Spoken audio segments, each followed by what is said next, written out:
have some personal news this morning. It's not great news, not a panda story to finish the bulletin.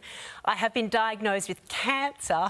That's a shock to say and hard to say, but it's a really good kind. It's called chronic myeloid leukaemia. So it can be treated with a daily tablet, and if I take care of myself, I will be completely, absolutely fine. So I feel very, very lucky. I wanted to share this with you for a couple of reasons. Firstly, because everyone at home and here has been here for all the wonderful times, for the engagements and the weddings and the babies, for all of us. So it felt right to share this with you too. And I know many of you have been in similar situations or much, much worse and come out the other side of it stronger and more resilient. And that's exactly what I plan to do. I thought I could keep it together, and I will. Secondly, the reason I'm telling you is because after I turned 40, I made the decision to prioritise my health. Nat, I got a skin check after Nat had her scare. I had a mammogram after I had a few lumps, and that came back all clear. I even had an eye check, and that's fine. But my doctor sent me to get some routine blood tests at the same time, and one of those tests came back with some levels out of whack. So please, particularly for mums who always take care of everyone else, please take care of yourself too, and just check in with your doctor. I found out in July, so about a month and a half ago, and I only told a few people here at work, so I wanted to thank a few of them, all of you guys at the desk, and Nat, particularly Nat, for constantly checking in and all the meals as well, so thank you for that.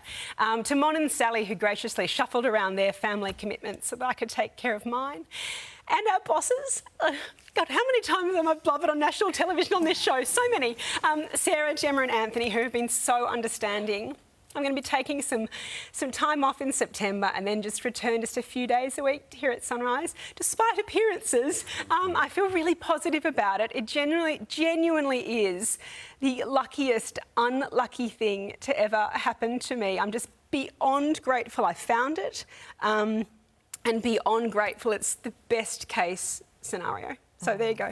It's still, Eddy, first of all, we're really sorry that you've had to go through this, but as you say, the treatment is kind of a good one. Explain it to us. We're so lucky. So literally I can take a daily tablet.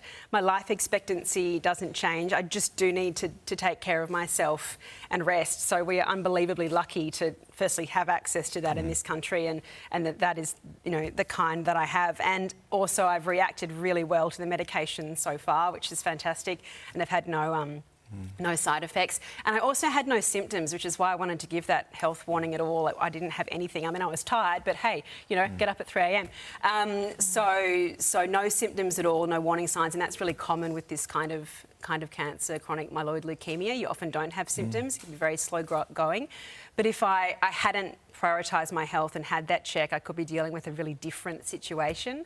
So, yeah, I think it's just a lot to wrap your head around because it sounds like a scary word.